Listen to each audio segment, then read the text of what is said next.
मुद्दा देख रहे हैं आप, मैं हूं आपके साथ नेहा दुबे। मॉस्को फॉर्मेट की तीसरी बैठक में तालिबान द्वारा अफगानिस्तान में सरकार बनाने के बाद जो हालात पैदा हुए उसको लेकर चर्चा होगी। इसमें 10 देशों के सदस्य हिस्सा ले रहे हैं, जिसमें से भारत भी है। आपको बता दें कि तालिबान का प्रतिनिधिमंडल भी इस बैठक में हिस्सा ले रहा है। ऐसे में बैठक में भारतीय प्रतिनिधिमंडल और तालिबानी अधिकारी आमने सामने होंगे। तीसरी मॉस्को प्रारूप बैठक में भारतीय प्रतिनिधिमंडल का नेतृत्व संयुक्त सचिव जेपी सिंह कर रहे हैं, जो विदेश मंत्रालय में पाकिस्तान, अफगानिस्तान, ईरान डेस्क के प्रमुख हैं। मॉस्को में बैठक से इतर भारतीय टीम और तालिबान के बीच औपचारिक, आपको बता दें कि अनौपचारिक संपर्क की संभावना से इनकार नहीं किया गया है। इस बैठक के शुरू होने से पहले ही रूस के विदेश मंत्री सर्गी लावरोव ने यह साफ कर दिया कि इसमें तालिबान की सरकार को मान्यता देने के मुद्दे को नहीं उठाया जाएगा। आपको बता दें कि अफगानिस्तान में तालिबान की सरकार को फिलहाल किसी भी देश ने मान्यता नहीं दी है। हालांकि तालिबान इसके लिए पूरी कोशिश कर रहा है। यही वजह है कि वो बार बार विश्व समुदाय से अपील कर रहा है। भारत की अगर बात करें तो नई दिल्ली ने स्पष्ट किया है कि वो इस मुद्दे पर अंतर्राष्ट्रीय समुदाय के साथ खड़ा है। भारत का ये भी कहना है कि वो नहीं चाहता है कि अफगानिस्तान आतंकियों के लिए जन्नत बन जाए। यदि ऐसा हुआ तो ये विश्व के लिए खतरनाक होगा। ये बैठक मुख्य तौर पर अफगानिस्तान में तालिबान के बाद शुरू हुए मानवीय संकट और मानवता के आधार पर मदद दिए जाने को लेकर है। दरअसल तालिबान ने सत्ता में आने के बाद एक समावेशी सरकार का वायदा किया था, जो अफगानिस्तान के बहुजातीय समूह का प्रतिनिधित्व करेगी, लेकिन ऐसा नहीं हुआ और प्रतिनिधिमंडल में हजारा समुदाय का कोई सदस्य नहीं है। साथ ही तालिबान द्वारा क्रूरता किए जाने के भी उदाहरण सामने आए हैं। कुछ तालिबान नेताओं ने कश्मीर को लेकर भी जो बयान दिए हैं वो भारत के साथ उनके रिश्ते बनने से पहले ही खत्म कर सकते हैं।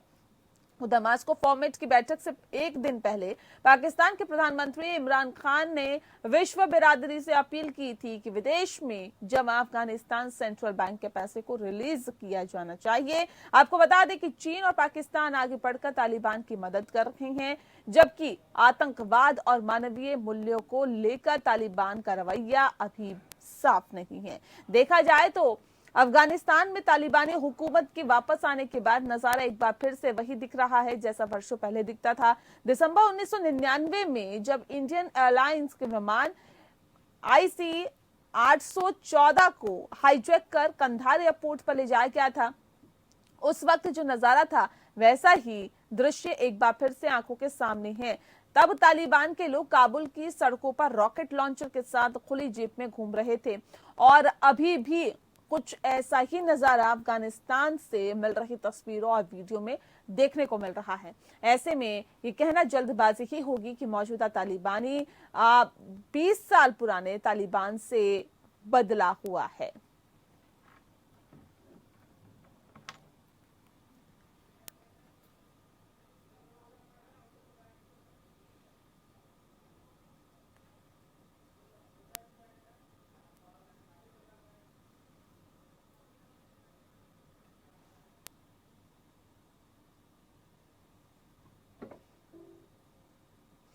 जी हाँ, तो आज दरअसल बात होगी मॉस्को फॉर्मेट की तीसरी बैठक में तालिबान द्वारा अफगानिस्तान में सरकार बनाने के बाद जो हालात पैदा हुए हैं उस पर, क्योंकि इसको लेकर अब चर्चा भी होगी और इसमें 10 सदस्य देश जो है 10 देशों के सदस्य हिस्सा ले रहे हैं और तालिबान का प्रतिनिधि मंडल भी इस बैठक में हिस्सा ले रहा है। इस विषय पे आज हम तफसील से चर्चा करेंगे। हमारे साथ खास मेहमान मौजूद है, उनसे आपका परिचय करा देते हैं। इस वक्त हमारे साथ ब्रिगेडियर विनोद दत्ता जी जुड़ गए हैं, डिफेंस एक्सपर्ट है सर, बहुत स्वागत है आपका।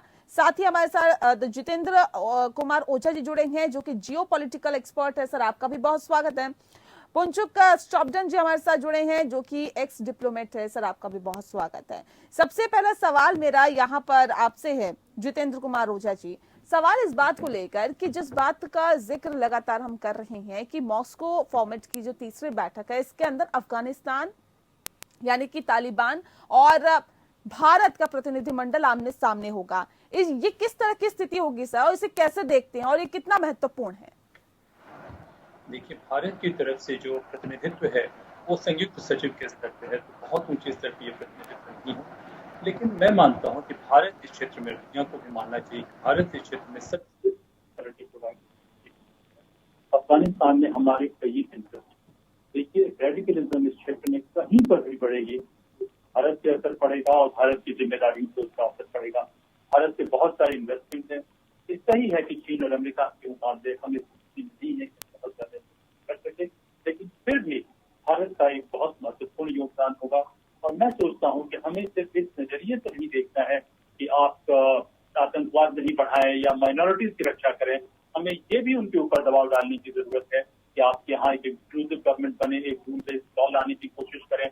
आप दुनिया में पीछे नहीं रह क्योंकि पीछे नहीं ले जा सकते हैं अपने माध्यम से पूरी दुनिया को। इसके साथ साथ हमें एक बात पे और ध्यान देने की जरूरत है कि देखिए, आज जो है तालिबान पाकिस्तान के शिकंजे, लेकिन कहीं ऐसा नहीं होता है कि दो देशों के बीच में, यहाँ पे दो व्यक्तियों के बीच में भी डिफरेंसेज या दरारें पैदा होनी ही होनी है। आज या कल पाकिस्तान और तालिबान के बीच फॉल्ट लाइन्स आएंगी। पाकिस्तान सब कुछ होने के बावजूद चाहेगा कि तालिबान उसके कब्जे में रहे, तालिबान के ऊपर दुनिया भर से प्रेशर बनी रहे, जिसके वजह से तालिबान उनकी बात मानता रहे। चीन का भी पाकिस्तान के जरिए यही दबाव होगा कि कैसे हम अफगानिस्तान से रिसोर्सेज हासिल कर लें, कैसी जब जरूरत पड़ती है तो तालिबान को हम एक प्रॉक्सी के रूप में यूज भी करें, इस्तेमाल भी करें और डिनाई भी करें। लेकिन मैं सोचता हूँ कि सारे तो नहीं, तालिबान की कंडीशनिंग हुई है, ये जो सिर्फ कुरान पढ़े हैं और कुछ नहीं पढ़े हैं, और इनकी जो भी मेंटल कंडीशनिंग है, इनके लिए काफी मुश्किल है एक सेक्युलर पर्सपेक्टिव से या एक गवर्नेंस के बारे में सोचना।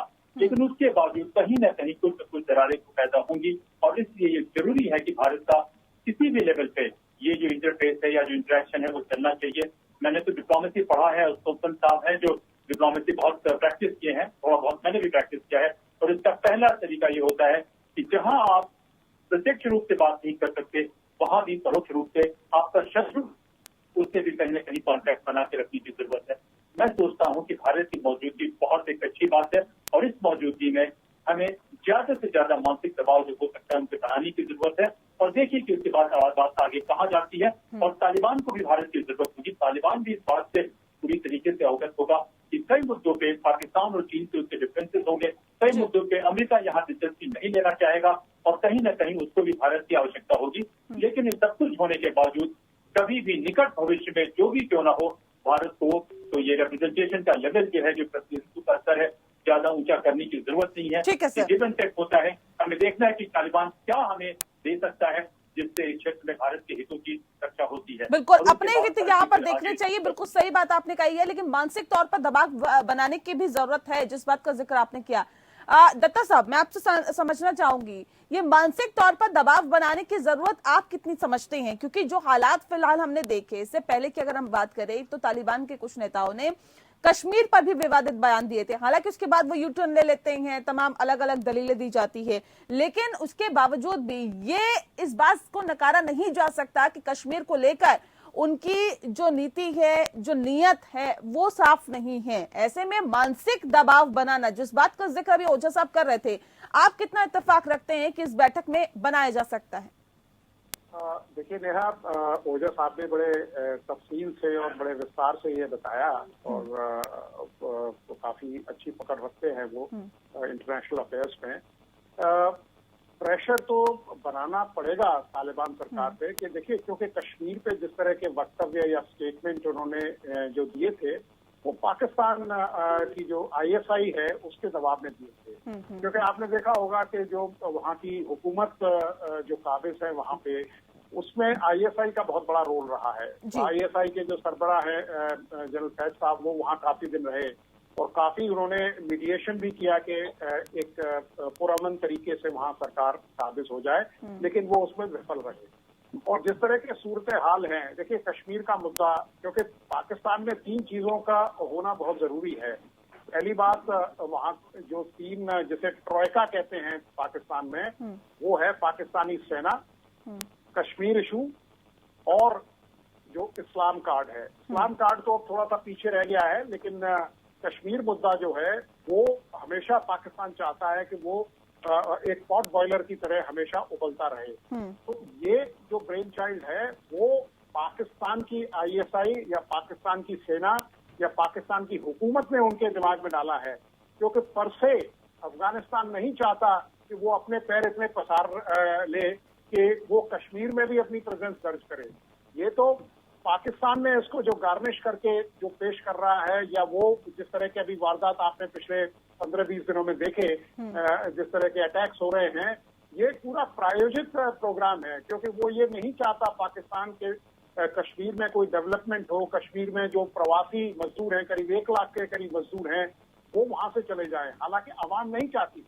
तो ये अभी दूसरी चीज देखिए, आप ISI के जो सरबराह हैं वो भी चेंज हो रहे हैं। पाकिस्तान के प्राइम मिनिस्टर और पाकिस्तान के आर्मी चीफ में मनमुटाव हो गया है, और आप देखें कि पिछली बार भी कई बार तख्ता पलट सिर्फ ISI के चीफ के अपॉइंटमेंट के ऊपर हुआ है, चाहे वो परवेज मुशर्रफ रहे हो, चाहे जियाउल हक रहे हो, और अब कमर बाजवा साहब हैं। तो वो एक ऐसी सेंसिटिव अपॉइंटमेंट है क्योंकि पूरी दहशतगर्दी, पूरा आपका ड्रग कार्टेल, पूरा बिजनेस, पूरा CPC या जिस तरह के भी, इस तरह के देखिए 70% जो तिजारत है पाकिस्तान में वो पाकिस्तानी सेना कंट्रोल करती है। तो वो ये चाहते हैं कि वहाँ उनका आदमी, अभी जैसे नदीम साहब का नाम आ रहा था ISI चीफ के बारे में, तो उस पर बिल्कुल रायशुमारी नहीं हो पा रही है। तो ये ISI ही ऐसा प्रतिबंध पेश कर रही है देश के लिए, विदेशों के लिए, कि वो ये चाहते हैं कि भाई हम तालिबान के साथ, क्योंकि अफगानिस्तान और भारत के रिश्ते बहुत पुराने हैं, बड़े घनिष्ठ हैं, और भारत में देखिए अमेरिका की तरह भारत ने काम नहीं किया है वहाँ। भारत ने वहाँ के लोगों के डेवलपमेंट के लिए काम किया है, जेन्युइन तरीके से काम किया है। करीब 3 बिलियन का हमारा वहाँ इन्वेस्टमेंट है। तो हम ये चाहते हैं कि वहाँ के लोगों में डेवलपमेंट आए, वहाँ के लोग आगे बढ़े। अमेरिका तो वहाँ 20 साल रहा, वो अपनी तिजारत करता रहा, उसने अपनी डिफेंस इंडस्ट्री को वहाँ सस्टेन किया, सब्सटेंशिएट किया। तो हमारा भारत का ये बिल्कुल, मैं ओझा साहब से सहमत हूँ कि इस तरह का प्रेशर हमें डालना पड़ेगा इंटरनेशनल फोरम पे, और जिस तरह के समीकरण उभर के आ रहे हैं वो ये साफ वाजे करते हैं कि भाई देखिए, सेंट्रल एशिया में अगर आपको शांति चाहिए तो आपको एक बिल्कुल पुरअमन अफगानिस्तान लेना पड़ेगा, क्योंकि कई ऐसी ताकतें हैं, चीन देख लीजिए आप, वो ये चाह रहे हैं कि एक सूडो प्रेजेंस पाकिस्तान की हो और बाकी स्टीयरिंग व्हील जो है वो चीन के पास रहे। आज तालिबान की, पाकिस्तान के और साथ ही साथ चीन की, क्योंकि मॉस्को में जो बैठक हो रही है, जाहिर तौर पर ये बैठक में तालिबान और भारत का जो प्रतिनिधिमंडल है आमने सामने होगा। क्या बात हो सकती है, किस तरह की बात होगी, और भारत कितना दबाव बना पाएगा तालिबान पे, ये वाकई देखने वाली बात होगी। लेकिन ओझा साहब, सवाल इस बात को लेकर है, तालिबान का अगर हम जिक्र करते हैं, उसकी हरकतों का जिक्र करते हैं या फिर उसकी फितरत का जिक्र करते हैं, तो सर क्या लगता है कि 20 साल पहले हम कंधार वाले मसले की अगर हम बात करें, जिस तरह से प्लेन को हाईजैक कर लिया गया था, आज की अगर हम तालिबान की बात करें, जो फुटेज निकल के वहां से सामने आती है, जो हम तालिबान की तस्वीरें देख रहे हैं, कितना बदला है तालिबान, कितनी हरकतें उसकी बदली की है, कितनी सोच में परिवर्तन हुआ है, क्या कुछ बदलाव आप देखते हैं क्या सर?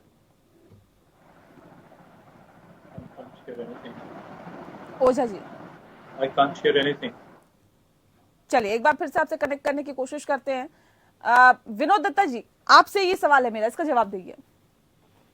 देखिए, तालिबान 2.0 जो रिजीम आई है, उसमें कोई ज्यादा बदलाव नहीं आया है, बल्कि बदलाव आया है तो वो बदतर के लिए आया है। आप ये देखिए, उन्होंने ये कभी उम्मीद या तवक्को नहीं की थी, क्योंकि जब मुल्ला बरादर चीन में गए थे और वहाँ वांगी साहब से उनकी जब मुलाकात हुई थी, तो उनको ये अश्योरेंस दिया गया था कि हमारा पूरा साथ आपके साथ, हमारा पूरा हाथ आपके साथ है। और उन्होंने जो पीस नेगोशिएशन किया था वो ये था कि भाई आप उइगर मुस्लिम्स का या ईस्ट जो तुर्किस्तान है उसमें जो मुस्लिम या इस्लामिक मूवमेंट है उसका आप कोई भी मुद्दा नहीं उठाएंगे और इस मुद्दे को आप सिंजियांग प्रोविंस में लेकर नहीं आएंगे। तो उनको ये लगा कि अगर चीन एक सुपर पावर के रूप में उभर के आ रही है, वो उनके साथ है, पाकिस्तान उनके साथ है, ईरान भी तब तक उनके साथ था और रूस से भी इस तरह की हवाएं चल रही थी। तो उनको ये लगा, तालिबान 2.0 जो रेजीम थी या हुकूमत थी, कि भाई जो विश्व की बड़ी बड़ी ताकतें हैं वो हमारे साथ हैं और वो हमारा साथ देंगे। लेकिन जिस तरह की हरकतें, जिस तरह का अराजकवाद, जिस तरह का वहाँ उत्पीड़न लोगों का किया, महिलाओं के साथ बदसलूकी की, उससे अब सारा विश्व जो है वो उनसे गुरेज कर रहा है या उनसे पल्ला झाड़ रहा है। आप देखिए, ईरान ने खुद अपना एक स्टेटमेंट वापस ले लिया कि वो कोई मान्यता नहीं देंगे। रूस ने भी कहा है कि हम we will reserve our comment. तो जो तालिबान 2.0, अच्छा उनकी अंदरूनी जो लड़ाई है, क्योंकि तालिबान में भी कई फाके हैं, वो एक संतरे की तरह है जो बाहर से तो एक अच्छा फल दिखाई देता है, लेकिन जैसे ही आप उसे पील ऑफ करेंगे उसमें कई फाके नजर आती हैं और वो सारा बिखर जाता है। जिस तरह से मुल्ला बरादर का अब कोई पता नहीं लग रहा है, कोई लोग कहते हैं कि उनका कत्ल कर दिया गया है, कोई लोग कहते हैं कि उनको नजरबंद कर लिया गया है। तो इस तरह की जो चीजें हैं, और ये देखिए हमेशा मैंने सरकार बनाने में भी काफी ज्यादा कहीं ना कहीं खेमेबाजी दिखाई दी थी, ये कहा जा सकता है। जो जब सरकार बन रही थी वहां पर उसमें भी काफी खेमेबाजी दिखाई दी थी, तो जाहिर तौर पर कहीं ना कहीं खटास है जो खुलकर भी सामने आती है। सर मैं आपके पास आऊंगी, लेकिन उससे पहले एक बार ओझा साहब का रुख कर लेते हैं। ओझा साहब, क्या लगता है कि मानवता के आधार पर तालिबान को आर्थिक मदद मिलनी चाहिए क्या? क्योंकि जो हालात हमने देखे थे तालिबान के जब सत्ता परिवर्तन हुआ, किस तरह से आर्थिक व्यवस्था चरमरा गई थी, महंगाई किस तरह से वहां पर आसमान छू रही थी, लोग वहां से भाग रहे थे, जो हालात हमने देखे, जो तस्वीरें हमने देखी, क्या आपको लगता है कि अब मानवता के आधार पर आर्थिक मदद तमाम और देशों से उन्हें मिलनी चाहिए? सीधे तालिबान के जरिए मिलनी चाहिए। ये मदद अफगानिस्तान के लोगों तक जरूर जानी चाहिए, और उसके लिए तालिबान की जिम्मेदारी यही होती है कि जो भी अंतर्राष्ट्रीय संगठन है, इंटरनेशनल एड ऑर्गेनाइजेशन वगैरह हैं, तो उनको वो पूरी सुरक्षा दे, उनकी मदद करे, उनके काम में हस्तक्षेप नहीं करे। क्योंकि तालिबान का जो बेसिक कैरेक्टर है, वो बेसिक कैरेक्टर जो है मैं समझता हूँ कि भारत जैसे देश के लिए नहीं, किसी भी प्रजातांत्रिक देश के लिए खतरनाक है। कि सत्ता जो उन्होंने जबरदस्ती कब्जा किया, उस सत्ता कब्जा करने में ऑर्गेनाइज क्राइम कार्टेल का, जैसे ब्रिगेडियर साहब जिक्र कर रहे हैं, उसका बहुत बड़ा योगदान रहा, ISI का बड़ा योगदान रहा। तो इन लोगों ने एक डिसेप्टिव तरीके से सत्ता को कब्जा किया है, वो एक मुद्दा है। तालिबान के ऊपर दबाव होना चाहिए कि आप लेजिटिमेट तरीके से आइए, डेमोक्रेटिक गवर्नेंस प्रोवाइड कीजिए, रूल ऑफ लॉ प्रोवाइड कीजिए।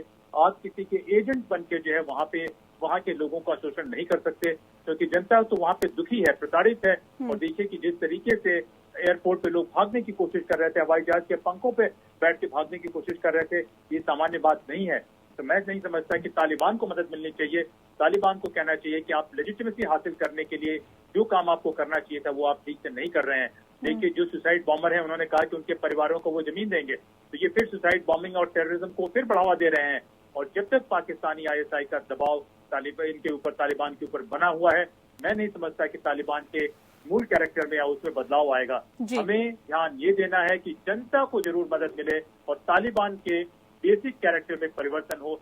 ये दो हमारे अधिकार होने, दोनों हमारे प्रायोरिटीज होनी चाहिए, और इसी प्रायोरिटी से हमें आगे जाना है। और तालिबान के डायरेक्ट मदद देने के पक्ष में मैं बिल्कुल नहीं हूँ। ठीक है दत्ता साहब, एक बहुत महत्वपूर्ण सवाल ये भी है, जब से तालिबान कहीं ना कहीं वर्चस्व में आया है एक बार फिर से, तब से कश्मीर में जो घुसपैठ की घटनाएं हैं वो और ज्यादा तेज होने लगी है, ये हमने देखा। और पाकिस्तान के अगर मंत्री ये कहते हैं कि तालिबान को हमने पाला पोसा बड़ा किया है, उसका क्या मतलब निकालें? और सवाल इस बात को लेकर भी, क्या ये पाकिस्तान भूल गया है कि जिसको पाला पोसा और बड़ा किया है वही कहीं ना कहीं आपके लिए गड्ढा खोद सकता है या फिर आगे जाके खोदेगा? बिल्कुल नेहा, बड़ा अच्छा सवाल आपने उठाया है। देखिए तालिबान का जो जन्म हुआ था, जो सृजन हुआ था, वो अमेरिका की के सौजन्य से हुआ था और पाकिस्तान का उसमें अहम रोल था। जब हालात बदले तो वही तालिबान जो थे वो पाकिस्तान में आके उन्होंने शरण ली और वो वहाँ शरणार्थी के तौर पे रहने लगे। और पाकिस्तान में भी आप ये देखिए जो TTP है वो पाकिस्तान के लिए खुद एक सरदर्द बनता जा रहा है। और जिस तरह की वारदातें आप कह रही हैं कि भाई कश्मीर में हुई है, तो ये कोई जरूरी नहीं है कि ये सारे लोग जो तालिबान अफगानिस्तान में हैं वो वहां से आए हैं, क्योंकि पाकिस्तान तो दहशतगर्दी का बिल्कुल विश्व गुरु है।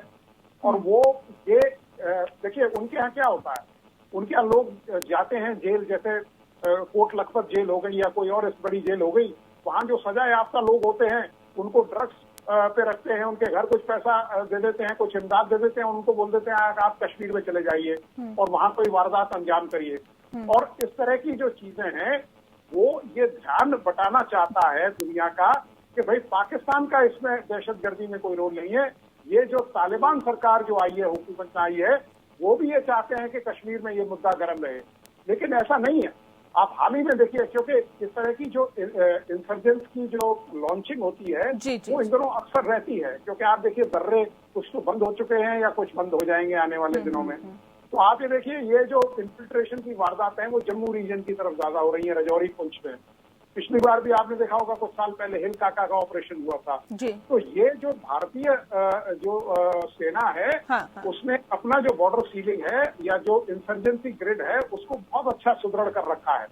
आप ये देखिए, अभी जो यूनाइटेड लिबरेशन फ्रंट ने जिसने जिम्मेदारी ली थी ये किलिंग्स की, जो मजदूरों की किलिंग्स हुई थी, वो एलईटी का एक फ्रंट फोर्स है। बिल्कुल। और नहीं, LT भारतीय की सेना कमांड पूरी देखिए, मुस्तैदी के साथ तैनात है। अपनी जो व्यवस्था है वो बहुत ज्यादा सुदृढ़ कर रखी है और उम्मीद करते हैं आगे भी ऐसे ही बेहतर रहेगा, क्योंकि पाकिस्तान की जो हरकतें हैं वो तो जाहिर तौर पर सुधर नहीं रही है, लेकिन अब तालिबान का भी साथ मिल गया है, जो वाकई देखने वाली बात है कि भारत आखिर किस तरह से और आगे कदम बढ़ाता है या फिर इन चुनौतियों का सामना आखिर कैसे करता है, किस रणनीति के साथ आगे बढ़ता है। फिलहाल बहुत शुक्रिया आप दोनों मेहमानों का हमारे साथ इस खास चर्चा में शामिल होने के लिए। मुद्दा में फिलहाल इतना ही। नमस्कार।